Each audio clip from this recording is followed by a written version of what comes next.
Welcome students on mate tutor channel. आज हम start करेंगे जो अपनी जो प्रश्नावली सदिश जो चल रही है इसके स्थिति सदिश के बारे में, दो बिंदुओं से जाने वाले सदिश के बारे में, और किसी भी सदिश का मैग्नीट्यूड परिमाण निकालना अपन सीखेंगे। इससे पिछले वाले वीडियो लेक्चर में, जो पिछला वीडियो लेक्चर था उसमें जो वेक्टर था, होता क्या है, वेक्टर किसे कहते हैं, उसके बारे में अपन ने देखा था। और जो सदिश है, जो वेक्टर है, इसके जो प्रकार थे, तो उन प्रकार जितने भी प्रकार थे उन सब के बारे में अपन ने जाना था। उसके बाद मैंने आपको करवाया था जो सदिश होता है, तो सदिशों का त्रिभुज नियम मैंने बताया था, योगफल का सदिश योगफल का त्रिभुज नियम मैंने बताया था, समांतर चतुर्भुज के बारे में बताया था। उसके बाद किसी भी प्रकार का बहुभुज अपने को दे दे, उसके जो सदिश योगफल है उसके बारे में भी मैंने डिटेल से आपको बताया था कि उनमें अपन क्या किया करते हैं। आज अपन बात करने वाले हैं, मैंने जैसे भी बताया आपको, स्थिति सदिश के बारे में सबसे पहले बताने वाला हूं कि स्थिति सदिश क्या होता है। तो उससे पहले आप देखिए कि कोई भी जो कार्तीय तल होता है, जैसे मान लो यही है अपना, ये हो गया एक्स अक्ष, ये अपना हो गया वाई अक्ष, और ये अपना हो गया जेड अक्ष। नाम में दे देता हूं इनको, ये अपना एक्स अक्ष, ये अपना वाई अक्ष, और ये अपना जेड अक्ष। ये हो गया अपना मूल बिंदु। अंतरिक्ष में जो भी बिंदु होगा हमेशा एक्स वाई जेड के कोऑर्डिनेट में अपना होता है। देखो उसमें एक्स भी होता है, वाई भी होता है, और जेड का मान भी होता है। जेड अपन ऐसा बना नहीं सकते, इसलिए अपन ऐसा बना लेते हैं ताकि अपने को ऐसा लगे कि ये कहाँ है भाई, सामने है। बाकी आपको ध्यान में ही है कि ये एक्स अक्ष, ये वाई अक्ष और ये अपना जेड अक्ष होता है। इसको सामने नहीं बना सकते, इसलिए इसको अपन ने साइड में बना लिया। अब कोई भी बिंदु जो होता है, आपको ध्यान है कि कोई भी बिंदु जो होगा वो हमेशा x comma y comma z के रूप में होगा। कोई भी स्वतंत्र बिंदु होता है वो x comma y comma z के रूप में होता है। तो ये उसका क्या हो गया भाई, निर्देशांक हो गया। किसी भी बिंदु के निर्देशांक हमेशा x comma y comma z के रूप में होते हैं। इनको अदिश घटक भी अपन बोला करते हैं। क्यों? क्योंकि ये केवल स्केलर क्वांटिटी है, अदिश राशियां हैं। जैसे मान लो 2,5,7 कुछ भी हो सकता है, 2,3,9 कितना भी हो सकता है। मतलब वो कैसा है, 3, 5, 7, वो है क्या, अदिश राशि ही तो है। तो अपन ने क्या बोला कि ये अदिश घटक हो गए। अब मैं बात करूं कि इसका स्थिति सदिश क्या होगा। अब स्थिति सदिश का मतलब हमेशा ही ये होता है, क्या होता है भाई, हमेशा ही कि इसकी मूल बिंदु से दिशा किस तरफ है। तो देखो मूल बिंदु से दिशा किधर है भाई, तो मूल बिंदु यहाँ था, तो मूल बिंदु से दिशा किस तरफ है, इस तरफ है। तो इसको मैं क्या बोलूँगा, इसको इस दिशा में अपने को जाना है, तो इसको अपन क्या बोलेंगे, स्थिति सदिश बोला करते हैं। और स्थिति सदिश को हमेशा ही अपन आर वेक्टर से, किससे भाई, आर वेक्टर से डिनोट किया करते हैं। ये स्थिति सदिश हो गया पोजीशन वेक्टर। इसको मैं क्या बोलूंगा भाई, पोजीशन वेक्टर। ठीक है। अब आपको ध्यान होगा कि ये एक्स वाई कोमा जेड है क्या। इसका मतलब ये है कि अक्ष पर अपने को कितना जाना, अक्ष पर अपने को x इकाई दूरी पर जाना है। ऊपर कितना जाना है भाई, y इकाई दूरी पर जाना है। अरे इधर तो x दूरी पर जाना है, ऊपर y जाना है, और आगे कितना आना है, z आना है।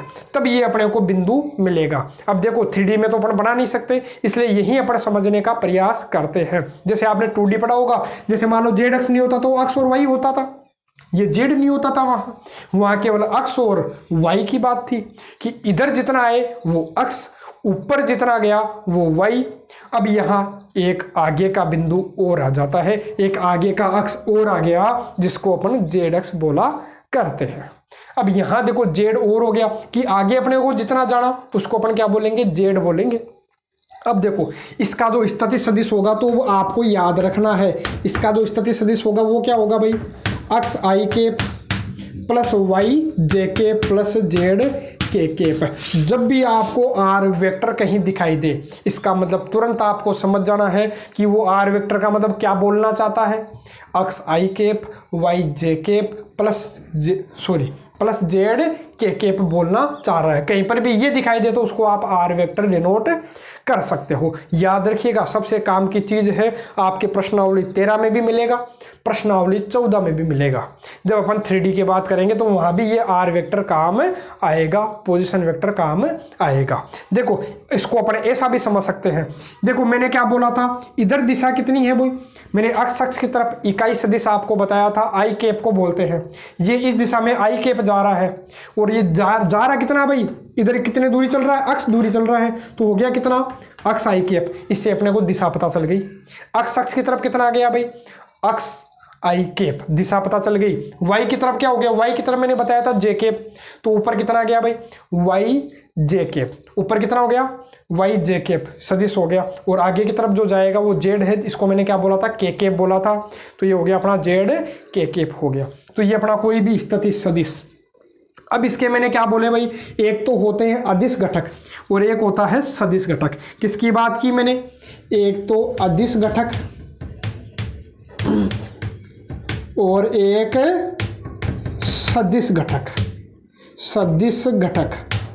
अब अदिश घटक तो कौन से, अभी मैंने आपको बताए अदिश घटक कौन से है, जैसे ये एक्स वाई जेड, ये अपना क्या है भाई, अदिश घटक है, अक्ष कोमा वाई कोमा जेड, मतलब इनमें दिशा की आवश्यकता नहीं है। ये जो निर्देशांक होता है इसको अपन क्या बोला करते हैं, अदिश घटक बोला करते हैं। सदिश घटक कौन से, तो मैंने बोला कि अक्ष का मतलब ये अक्ष था, देखो ये क्या था, अपना अक्ष था। अब इसमें दिशा की भी आवश्यकता पड़ेगी, तो इसको मैं क्या बोलूंगा, अक्ष आई केप, अक्ष आई केप। और ये हो गया अक्ष, ये कितना हो गया वाई, मतलब यही तो है वाई, ये जो ऊंचाई है वो कितनी है भाई, वाई है, ये बोल दो चाहे ये बोल दो ना। तो ये कितना, अरे कितनी दूरी तक चल रहा है ये आपको ध्यान है, वाई, तो इसको मैं क्या बोलूंगा, वाई जे केप। और आगे की तरफ जो आएगा वो क्या हो जाएगा, जेड के केप। इनको अपन क्या बोला करते हैं, सदिश घटक। जब भी सदिश घटकों के बीच में किसका चिन्ह आ जाएगा, प्लस का चिन्ह आ जाएगा, तो उसको अपन स्थितिज सदिश बोल दिया करते हैं। कहीं आपको ये बिंदु मिले कि वो बोल दे कि 2,5,-7 है, ये कोई बिंदु दिया हुआ है, कोई भी बिंदु दिया हुआ है, जैसे मान लो यही बिंदु है, इस बिंदु का आपको स्थितिज सदिश पूछेगा, तो इस बिंदु को मैं मान लेता हूँ P, और इसको देखो आर वेक्टर को मैं ऐसा भी बोल सकता हूँ OP, इसको मान लो P मान लूँ। यदि इसको P मान लूँ तो इसको अपन OP वेक्टर भी बोल सकते हैं। क्या बोल सकते हैं भाई, OP वेक्टर, मतलब O से किस दिशा में जा रहा है, P की दिशा में जा रहा है, इसलिए इसको अपन ने क्या बोल दिया, OP वेक्टर।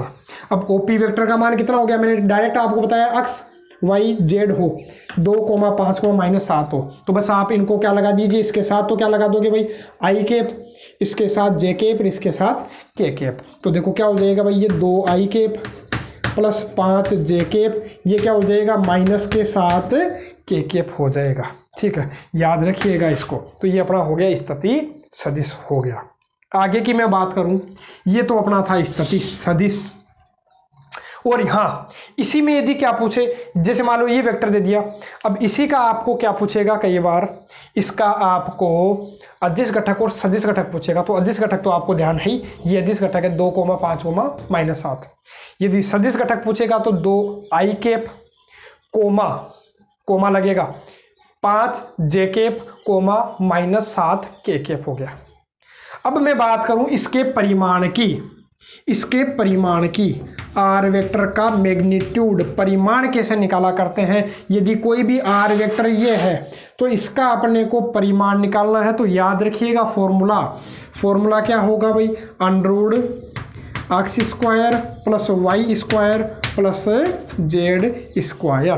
क्या किया मैंने, आई के गुणा में जो है उसका स्क्वायर, जे के गुणा में है, जे केप के जो गुणा में है उसका स्क्वायर, और के केप के जो गुणा में है, जो कोफिशिएंट है, इनका क्या कर देना है, स्क्वायर करके जोड़ देना है अंडरवुड। तो ये क्या हो जाएगा, इसका मापांक आ जाएगा। जैसे मान लो आपको मिले कि कोई भी वेक्टर दे दिया, ए वेक्टर बराबर मान लीजिए 2 आई केप प्लस 5 जे केप -7 के केप, इस तरीके से दे दिया, कैसा भी दे सकता है वो, मैंने ये लिया है और ये लिया है। देखो इसका अपने को क्या पूछे, ये बोले कि इसका मापांक ज्ञात कीजिए, मैग्नीट्यूड ज्ञात कीजिए, परिमाण ज्ञात कीजिए। तो परिमाण ज्ञात करने के लिए मैंने डायरेक्ट आपको क्या बताया है, अक्स का स्क्वायर, ये अपना अक्स हो गया, इसका स्क्वायर प्लस इसका स्क्वायर प्लस के गुणा में क्या है, के गुणा में -7 है, तो -7 का भी स्क्वायर। कितना हो जाएगा भाई, देखो इसका स्क्वायर हो गया 4, 5 का स्क्वायर हो गया 25, प्लस माइनस का स्क्वायर प्लस में 7 का स्क्वायर कितना हो जाएगा भाई, 7 का स्क्वायर हो गया अपना 49, जोड़ लीजिए आपको आंसर मिल जाएगा। कितना हो गया भाई, देखो ये 49 और 25 की बात करोगे तो 64 हो गया, 64 हो गया क्या, चेक कीजिए, 7 और 74 हो गया। कितना हो गया भाई, 74 हो गया, क्योंकि 9 और 5 कितने हो गए अपने, ठीक है सही है। कितना हो गया भाई 74, 74 और 4 कितना हो गया 78। तो इसका जो परिमाण आ गया, जो मैग्नीट्यूड आ गया वो कितना हो गया 78। चेक कर लीजिएगा, गड़बड़ नहीं होनी चाहिए, जोड़ना ही तो है, तो जो जोड़ आप सकते हो। 9 और 5 4, 9 और 5 की बात करूँ तो 14, एक हासिल, हाँ ठीक है, 74 4 78 हो गया। इसको आप आगे सोल्व करना चाहते हो तो आगे भी सोल्व कर सकते हो, अभाज्य गुणनखंड करके। जितना हो सके उतना आप सोल्व कर लीजिएगा, बाकी इतना भी अपना ठीक है। तो ये इसका क्या आ गया, परिमाण आ गया। तो परिमाण अब आप निकाल सकते हो। केवल क्या करना, जो आपको वेक्टर देगा उसके आई कैप के गुणा में है उसका स्क्वायर, जे कैप के गुणा में जो हो उसका स्क्वायर, और के कैप के गुणा में जो है उसका स्क्वायर। तो इसको अपन क्या बोल देते हैं, इसका परिमाण, मैग्नीट्यूड। तो ये आ गया। और परिमाण हमेशा जो आएगा वो कुछ ना कुछ जरूर आएगा, तो आगे इकाई जरूर लगाना। परिमाण का मतलब क्या होता है, कल भी मैंने आपको बताया था। देखो जैसे ये ए वेक्टर है, परिमाण का मतलब है इसकी दूरी, कहां से, मूल बिंदु से। जैसे ये था ओपी वेक्टर था, जैसे ये बोला मैंने, ये बोला, इसका परिमाण अपने को चाहिए था, तो आर, या मैंने ए वेक्टर लिख लिया। मैं इसको क्या बोल देता, यदि ओपी बोल देता, क्या बोल देता भाई, ओपी वेक्टर ये है, ये क्या है भाई, ओपी वेक्टर। तो हर जगह क्या आता है भाई, हर जगह आता ओपी वेक्टर, हर जगह क्या आता भाई, ओपी वेक्टर, ओपी वेक्टर। इसका मतलब ओ से पी तक की दूरी है, ओ से पी तक की दूरी है। तो ओ से पी तक की दूरी ये अपनी आ गई, और दूरी किसी ना किसी में तो होगी, चाहे सेंटीमीटर में हो, चाहे मीटर में हो, चाहे किलोमीटर में हो। इसलिए मेरे को पता नहीं था, कहीं पर भी पता नहीं था, इसलिए मैंने क्या लगा लिया यहाँ इकाई। और ये फॉर्मूला बना क्यों वो भी मैं आपको बता देता हूँ। आपने 2D में पढ़ा है, यह 3D है, तो 3D डायग्राम में आपको अच्छे से समझा नहीं सकता, क्योंकि उसके लिए अपने को प्रेजेंटेशन की आवश्यकता होती है, क्योंकि जेड में आपको आगे ला करके नहीं समझा सकता। इसलिए आप 2D में समझने का प्रयास कीजिए, उसके बाद 3D भी उसी अकॉर्डिंग अपन कर लेंगे, उसी के अकॉर्डिंग आप याद कर लीजिएगा। तो मैं 2D में आपको समझा देता हूँ। चलिए मैं एक काम करता हूँ, ये मान करके चलता हूँ कि केवल इसकी बात है अपनी। किसकी बात है, ये अपना अक्ष अक्षर, ये अपना वाई अक्षर, ये अपना मूल बिंदु है। केवल दो तल की बात कर रहा हूँ ना, एक समतल की बात कर रहा हूँ। तो यहाँ कोई बिंदु होगा, यदि ये अक्ष कोमा वाई के रूप में है, तो आपको ध्यान है, इसका मतलब है क्या, यहाँ से यहाँ तक की दूरी अक्ष है, और ये ऊपर कितना आ गया, ये वाई हो गया। तो अब मैं बात करूँ यहाँ से, अपने को तो यहाँ से यहाँ तक की दूरी देखनी है ना, यहाँ से यहाँ तक की दूरी देखनी है। तो यहाँ से यहाँ तक की दूरी देखनी है, तो आपको ध्यान है कि ये क्या बन गई, पाइथागोरस प्रमेय यहाँ लग जाएगी। तो पाइथागोरस प्रमेय लगाओगे तो ये आधार हो गया, ये लंब हो गया, ये कर्ण हो गया, ये बेस, परपेंडिकुलर, ये हाइपोटेनस। तो हाइपोटेनस आप निकाल सकते हो, कर्ण आप निकाल सकते हो। तो कर्ण का फॉर्मूला आपको ध्यान है, ये जो कर्ण है ये क्या हो जाएगा भाई, तो ये हो जाएगा अपना √ X square plus Y square. ऐसे ही यहाँ कितने की बात आ गई, यहाँ जेड और आ गया, तो ये क्या हो जाएगा भाई, अरे जेड और आ जाएगा, तो उसको अपन समझने के लिए थोड़ी सी मुश्किल होगी, इसलिए मैं समझा नहीं सकता। यदि अपन थोड़ा सा समय खराब करेंगे तो समझ में जरूर आ जाएगा, लेकिन इतना समझने की आपको आवश्यकता नहीं है, आपको तो याद कर लेना है। X square plus Y square plus Z square और आ जाएगा, क्योंकि उसमें थोड़ा सा ये उठा हुआ होता है, तो उसमें अपन पीछे का तल निकालेंगे, फिर आगे का एक और विकर्ण देखते हैं, तो उससे फिर अपना आ जाता है। लेकिन आपको इतना समझना नहीं है, आपको याद कर लेना है। मैंने 2D में आपको समझा दिया है, बस इसमें जेड कोऑर्डिनेट अपना और आ गया था। अरे जब अपन ने क्या बना लिया, जेड और बना लिया, अक्स वाई और जेड, तो क्या हो जाएगा, अब ये जो दूरी होगी यहाँ से यहाँ तक की दूरी, वो √ X square plus Y square plus Z square हो जाएगी। तो इसीलिए मैंने फॉर्मूला डायरेक्ट आपको करवा दिया है। यदि कोई भी वेक्टर अपने को दे दे, यदि आर वेक्टर ये है, और इसका मैग्नीट्यूड अपने को पूछा है, परिमाण पूछा है, तो under root X square plus Y square plus Z square अपने को याद कर लेना है। जैसे ये क्वेश्चन आ गया तो इसको आप सोल्व कर सकते हो। और लास्ट में इकाई लगाना बिल्कुल मत भूलिएगा क्योंकि ये जरूरी है। ठीक है, अब मैं बात करूं कि अपने को कोई भी दो बिंदु मिलेंगे, कोई भी दो बिंदु, एक तो मिलेगा बिंदु मान लो ए, एक बिंदु मिलेगा बी। इसको मैं बोल देता हूं x1 coma y1 coma z1। इसको मैं बोल देता हूं x2 coma y2 coma z2। ठीक है, अब ए से बी की तरफ जाने वाला अपने को सदिश पूछेगा। क्या पूछेगा भाई? चलिए इससे लिख देता हूं मैं। क्या पूछ लेगा भाई? A B vector. तो कैसे निकालोगे? तो देखो, यदि ए से अपने को बी की तरफ जाने वाला वेक्टर पूछा है, मतलब स्टार्ट कहाँ से हो रहा है? ए से, खत्म कहाँ हो रहा है? बी पर। तो ये वेक्टर यदि अपने को पूछा है तो आप बी में से ए के संगत अवयव घटा लीजिएगा। बी में से ए के अवयव घटा लूंगा, तो देखो बी में से ए के अवयव घटा लूंगा, तो देखो पहले एक्स वाले घटा लीजिए। मतलब क्या हो गया भाई? x2 माइनस x1 आई के, मतलब बाद वाले में से पहले वाला घटा रहा हूं, ध्यान रखिएगा। वेक्टर है, ये स्टार्टिंग पॉइंट है, ये एंडिंग पॉइंट है, प्रारंभिक बिंदु और ये अंतिम बिंदु है। जिधर जा रहा है तो उधर वाले में से पहले वाला घटा लेंगे। तो देखो ए बी था, दूसरा भी मैं लेकर के आपको बताऊंगा। अभी इतना याद देखिए, बाद वाले में से पहले वाला घटा लिया।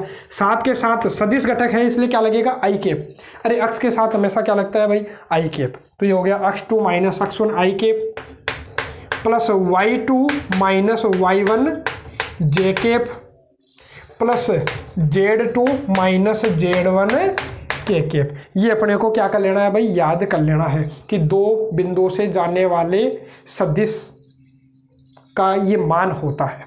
यदि ये पूछता कि बी ए बताओ, क्या बताओ? बी ए बताओ, तो मैं क्या करता? ए में से बी घटाता, ए में से बी घटाता। तो ए में से बी घटाता मतलब ये क्या हो जाता? अब ये अब की बार कौन सा वेक्टर भाई? बी ए वेक्टर। मतलब बी से किधर जाना है? ए की तरफ। बी से ए की तरफ जाना है, तो बी से ए की तरफ जाना है, तो इसमें से ये घटाऊंगा, इसमें से घटाऊंगा, तो x1 माइनस x2 आई के प्लस y1 माइनस y2 जे के प्लस z1 माइनस z2 के केप। बस इससे मैं ये समझाना चाह रहा हूं कि जैसे कोई भी आपको पूछ ले कि मान लो कि सी डी वेक्टर पूछ ले, आपको सी के निर्देशांक दे दे, डी के निर्देशांक दे दे, तो आपको करना क्या है? बाद वाले में से पहले वाले घटा देने हैं। तो और उनके साथ क्या क्या लगा दोगे भाई? आई केप, जे केप, के केप लगा देना है। तो अपना क्या बन जाएगा? सदिश बन जाएगा। कैसे बड़ा वो भी मैं समझा देता हूं कि फॉर्मूला कैसे आया है। तो फॉर्मूला भी अपने को ध्यान होना चाहिए, ऐसे डायरेक्ट अपने को याद नहीं रखना है कि फॉर्मूला बना कैसे, तो वो भी मैं आपको समझाता हूं। अच्छे से समझने का प्रयास कीजिए। देखो वही डायग्राम लेता हूं मैं, 3D डायग्राम, उससे आप समझने का प्रयास कीजिएगा। बड़ी आसानी से समझ में आ जाएगा, कोई ज़्यादा लंबा चौड़ा काम नहीं है। ये लीजिए, ये अपना हो गया एक्स अक्ष, ये हो गया अपना वाई अक्ष, ये अपना हो गया जेड अक्ष। कोई भी दो बिंदु है, एक तो ये बिंदु मान लो और एक ये बिंदु मान लीजिए। मैंने क्या माना? जैसे ये बोला था, पहले कौन सा वेक्टर ले रहा था मैं? A B vector. तो पहले मैं ए बी वेक्टर से समझा रहा हूँ। तो ये मान लो ए है, ये क्या है भाई? बी है। तो ये क्या हो गया? A B vector. तो मैं पूछ रहा हूँ, मैं क्या पूछ रहा हूँ भाई? A B vector. आपको ध्यान है ए के निर्देशांक कितने हैं? ए का निर्देशांक क्या है? x1 y1 z1। बी के निर्देशांक क्या है? x2 y2 z2 है। अब इसका पोजीशन वेक्टर, ये मूल बिंदु यदि है तो आपको ध्यान है कि इसका जो पोजीशन वेक्टर होगा ए का, ये होगा। किसी भी बिंदु का पोजीशन वेक्टर हमेशा कहाँ से होता है? मूल बिंदु से। और इसका पोजीशन वेक्टर देखोगे तो ये अपना हो गया। अब आपको यहाँ क्या दिखाई देगा? एक त्रिभुज दिखाई देगा। अच्छा, इससे पहले मैं आपको ये बता देता हूँ कि यहाँ से देखो ओ ए वेक्टर क्या हो जाएगा भाई? एक बार मैं इसको, चलिए इधर मैं कर देता हूँ एक बार के लिए, आप समझने का प्रयास कीजिएगा। यहीं मैं बता देता हूँ। देखो ओ ए वेक्टर क्या होगा भाई? ओ ए वेक्टर क्या आएगा? तो ओ ए वेक्टर क्या आएगा? जैसे ओ पी वेक्टर क्या था? डायरेक्ट मैंने बताया था X I cap, Y J cap, Z K cap. ऐसे ही ये बिंदु है तो इसका क्या हो जाएगा भाई? x1 I cap y1 J cap और z1 के कैप। ये हो गया अपना ओ ए वेक्टर। मैं बात करूं ओ बी वेक्टर की, ओ बी वेक्टर की बात करूंगा तो ये बिंदु अपने को पता ही है, ये बिंदु अपने को पता है x2 y2 z2, तो ये हो जाएगा क्या x2 i cap y2 j cap z2 के कैप। ये अपना हो गया। ओ ए वेक्टर भी अपने को पता चल गया और ओ बी वेक्टर भी अपने को पता चल गया। ठीक है, या फिर मैं इनको नाम भी दे सकता था अलग अलग, कोई बात नहीं, नाम दिया तो ऐसे भी अपन कर लेंगे। अब यहाँ त्रिभुज नियम अपन ने कल पढ़ाई था कि जो एंटी क्लॉकवाइज वाले जा रहे हैं और जो क्लॉकवाइज वाले जा रहे हैं तो उनको अपन क्या कर लेते हैं, बराबर कर लेते हैं। देखो जो अरे त्रिभुज तो बन गया, त्रिभुज ओ ए बी बन गया। तो त्रिभुज ओ ए बी में आप देखोगे तो देखो एंटी क्लॉकवाइज कौन कौन घूम रहा है, तो एंटी क्लॉकवाइज मेरे को घूमता हुआ कौन दिखाई दिया, केवल एंटी क्लॉकवाइज घूमता हुआ मेरे को केवल ये दिखाई दे रहा है। देखो ये वाला ओ बी कौन सा वेक्टर हो गया भाई, ये ओ बी वेक्टर हो गया। कौन सा वेक्टर भाई, ओ बी वेक्टर। ठीक है, और घड़ी की दिशा में कौन कौन घूम रहा है, घड़ी की दिशा में कौन कौन घूम रहा है, तो ये O A vector plus A B vector. तो बाकी वैसे मैंने आपको बताया था, देखो ये इस दिशा में जा रहा है, ये इस दिशा में जा रहा है, लेकिन ये उल्टी दिशा में आ रहा है, तो इन दोनों का योगफल जो उल्टी दिशा में आ रहा है उसके बराबर होता है। आपको याद करवाया था, फिजिक्स में भी आपने पढ़ा है, मैंने आपको प्रीवियस लेक्चर में बता दिया था डिटेल से। अब देखो मेरे को तो निकालना क्या था, ए बी वेक्टर। क्या निकालना था मेरे को, ए बी वेक्टर। तो ए बी वेक्टर मेरे को निकालना था, तो ए बी वेक्टर बराबर क्या हो जाएगा भाई, O B vector minus O A vector.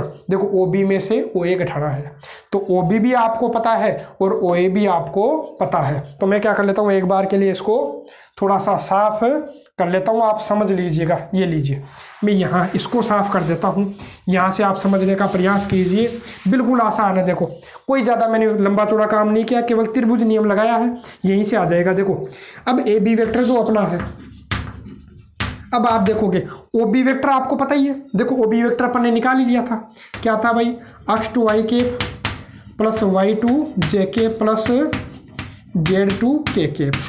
ठीक है, माइनस का चिन्ह ओ A vector. O A vector आपको ध्यान है ही, क्या आ गया था भाई, देखो क्या आ गया था, x1 i cap plus y1 j cap plus z1 के कैप अपना आ गया था। अब आप जब सोल्व करोगे तो इसमें अरे जब चिन्ह खोलोगे तो ये भी माइनस का, ये भी माइनस का और ये भी माइनस का। जब मैंने ब्रैकेट ओपन किया, ध्यान रखना मैंने क्या किया, ब्रैकेट ओपन किया है, ये लीजिए, इसके तो कोई फर्क ही नहीं पड़ेगा ना, बाहर प्लस का चिन्ह है। अब आप यहाँ देखिए, इनको पास पास ले लीजिए, इनको आप पास पास लोगे तो इन दोनों में से मेरे को आई कैप कॉमन दिखाई देगा, तो बचेगा क्या, x2 माइनस x1, और इन दोनों में से मेरे को क्या कॉमन दिखाई देगा, इन दोनों में से मेरे को जे कैप कॉमन दिखाई देगा, तो y2 माइनस y1, और बाकी जो बच गया इनमें से क्या कॉमन दिखाई देगा, के कैप।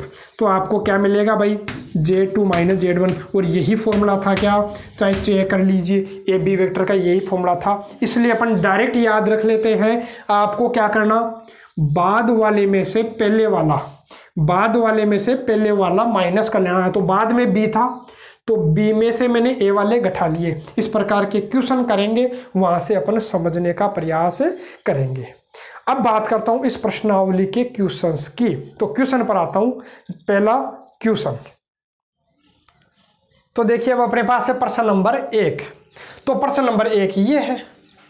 अब इसने बोला कि ए वेक्टर और बी वेक्टर दे दिया और अपने को पूछा क्या है, परिमाण पूछा है। उसने बोला है कि इन दोनों का परिमाण ज्ञात कीजिए। तो परिमाण के लिए मैंने आपको डायरेक्ट बताया मैग्नीट्यूड कैसे निकालते हैं। तो आपको ध्यान होगा, जैसे ए वेक्टर का मैग्नीट्यूड निकालना है तो फॉर्मूला मैंने क्या बोला था, direct x square plus y square plus z square. तो देखो लगा लीजिए, x का मान कितना है भाई, तो मैंने क्या बोला था, x कौन होता है, जो i कैप के गुणा में होता है उसको अपन बोला करते हैं x, जे कैप के जो गुणा में होता है वो होता है अपना y, और के कैप के जो गुणा में होता है वो होता है अपना z।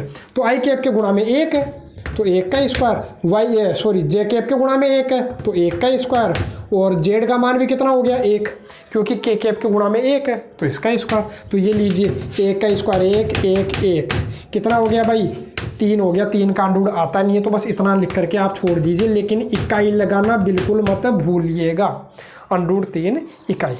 जैसे दूसरा करोगे तो बी वेक्टर का मैग्नीट्यूड करोगे तो आपको ध्यान है कि आई कैप के, पहले फॉर्मूला लगा लीजिएगा ना, मैं डाइट कर रहा हूँ, तो आई कैप के गुणा में क्या है भाई 2 का स्क्वायर, प्लस जे कैप के गुणा में क्या है भाई -7 का स्क्वायर, और के कैप के गुणा में क्या है भाई -3 का स्क्वायर। तो सोल्व कर लोगे तो आपको आंसर मिल जाएगा। ये माइनस का स्क्वायर भी प्लस में ही होता है, तो जोड़ोगे कितना हो गया भाई, देखो 49 और 9 अपना हो गया 58, 58 और 4 कितना हो गया भाई 62 हो गया, तो अंडर रूट 62 इकाई। ये अपना क्या हो गया इसका आंसर। अरे मैग्नीट्यूड ही तो देखना है, तो मैग्नीट्यूड का मतलब दूरी, स्थिति सदिश मूल बिंदु से दूरी कितनी है तो वो अपन ने बता दी है। आगे की अपन बात करें, हाँ देखो दूसरा प्रश्न क्या बोला है, समान परिमाण के 2 विभिन्न सदिश लिखिए। परिमाण तो समान होना चाहिए लेकिन दिशा अलग अलग होनी चाहिए।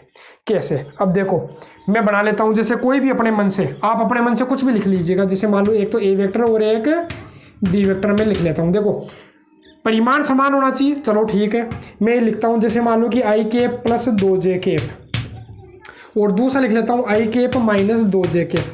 के कैप की तो जरूरत ही नहीं है ना, लोगे तो भी चल जाएगा, के कैप आप कुछ भी लीजिए, दिशा अलग ही होगी अब, क्योंकि मैंने 2 में ही कर लिया है, के कैप की आवश्यकता नहीं पड़ी। हाँ लिखना चाहते हो तो लिख सकते हो, कोई भी प्रॉब्लम नहीं है, मैं वो भी लेकर के आपको बता दूंगा। पहले आप इसको समझिए कि मैं क्या बोलना चाह रहा हूँ। देखो ये दोनों अलग अलग क्यों है, परिमाण समान है।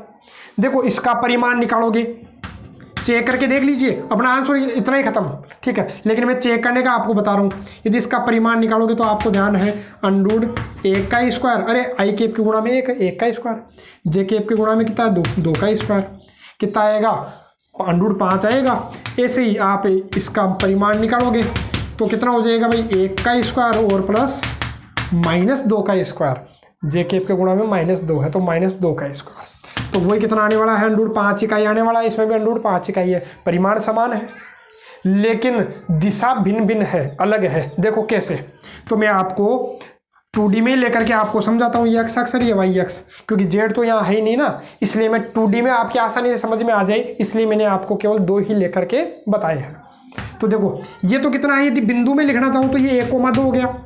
अदिश घटक याद कीजिए कितना हो गया 1,2।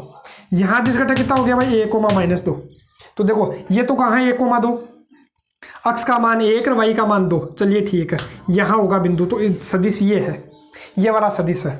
कितना हो गया भाई ये 1,2 था, तो ये आई कैप प्लस 2 कैप। वहाँ देखो ये देखो आई 1,-2, अक्स का मान 1, अरे एक्स का मान 1 और वाई का मान अब की बार माइनस में है ना, तो ये हो गया मान लो बिंदु 1,-2 है। तो आपको दिख रहा होगा परिमाण में तो समान है, अरे दूरी तो बराबर है लेकिन दिशा अलग है। देखो ये इधर जा रहा है और ये इधर जा रहा है, दिशा अलग हो गई। इसलिए अपन क्या करेंगे, ये उदाहरण अपन ले सकते हैं, कोई भी उदाहरण लीजिए, कोई जरूरी नहीं आप ये लो, आप ले लीजिए 3 आई कैप प्लस 4 जे कैप -3 आई कैप -4 जे कैप, कैसा भी लीजिए अपनी इच्छा से, लेकिन कंडीशन दे दी कि परिमाण तो समान होना ही चाहिए। जैसे परिमाण इसका 5 था, अंडर रूट 5 था, सॉरी इसका भी अंडर रूट 5 था। इसी प्रकार से आपको प्रश्न नंबर 3 दे रखा है। तीसरा प्रश्न क्या था, समान दिशा के एक ही दिशा में 2 भिन्न भिन्न सदिश लेने हैं। इसमें समान परिमाण था और इसमें क्या है समान दिशा है। समान दिशा के 2 विभिन्न सदिश लिखिए। तो आपको ध्यान ही है, जैसे मान लो कि ए वेक्टर में बोल देता हूँ, मान लो कि आई के प्लस 2 के, इसी से मैं समझाता हूँ, और बी वेक्टर में बोल दूँ 2i cap plus 4j cap. अब आपको ध्यान है समान दिशा, इसका मतलब वो समांतर है। अरे दिशा समान है इसका मतलब वो आपस में क्या हो गए, समांतर। ये मान लो ये ए वेक्टर है आई के प्लस 2j केप, आई के प्लस 2j केप, इसका मैंने कितना गुणा कर लिया, 2 गुणा ही तो कर लिया। आपको ध्यान था कि ये मान लो बी वेक्टर ये ए वेक्टर है, कि कोई भी एक सदिश दूसरे का लेमड़ा गुणा हो तो वो समांतर होते हैं, या फिर आप ऐसा ही बोल सकते हो कि एक ही दिशा में वो जा रहे हैं ना। तो देखो मैंने किससे गुणा कर दिया, लेमड़ा का मान मैंने 2 ले लिया, मैंने 2a वेक्टर निकाल लिया। ये a वेक्टर था, मैंने क्या निकाल लिया 2a वेक्टर, इसका दुगुना कर दिया तो वो दूसरा वेक्टर हो गया। लेकिन दिशा तो समान ही है, कल अपन ने किया था ऐसा उदाहरण ना। तो ये अपना हो गया समान दिशा में दो विभिन्न सदिश हो गए, अरे है अलग अलग।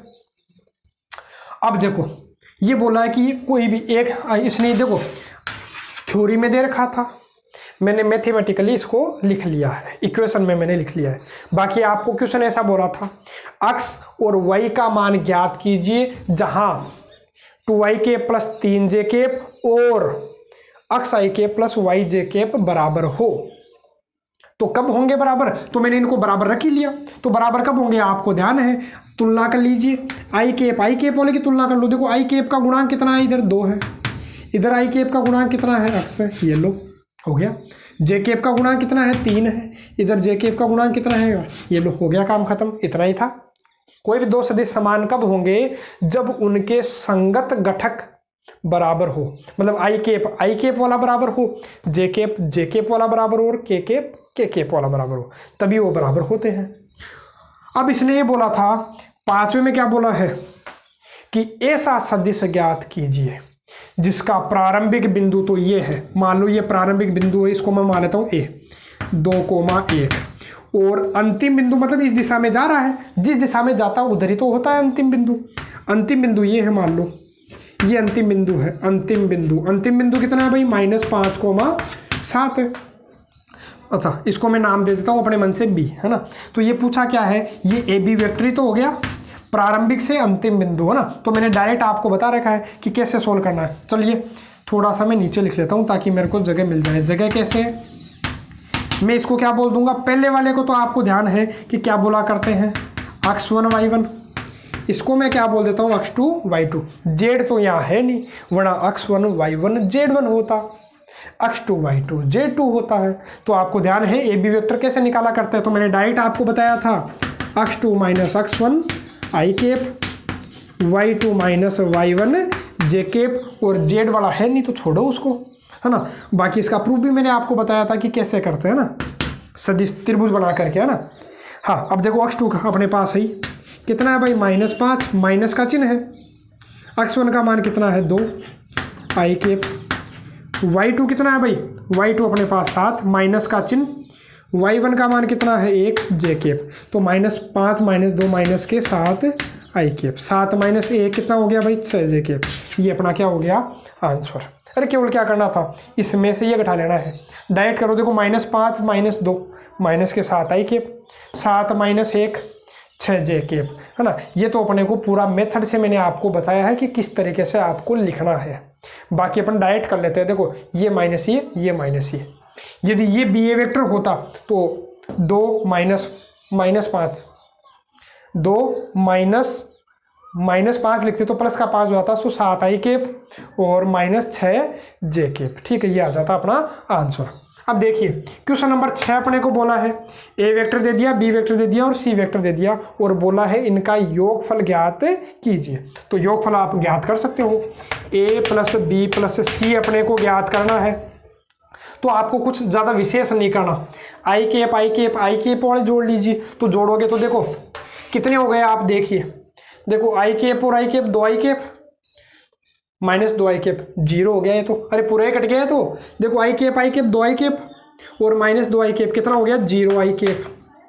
बाकी लिखने की आवश्यकता नहीं है 0 आई कैप को ना।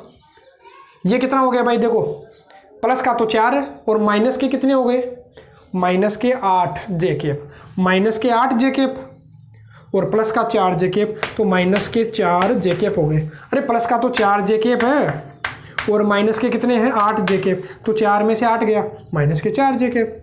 ये देखिए के कैप और 5 के कैप 6 के कैप, 6 के कैप में से 7 के कैप गया, तो कितना बचेगा माइनस का 1 लिखने जो इतनी, माइनस का के कैप बचा।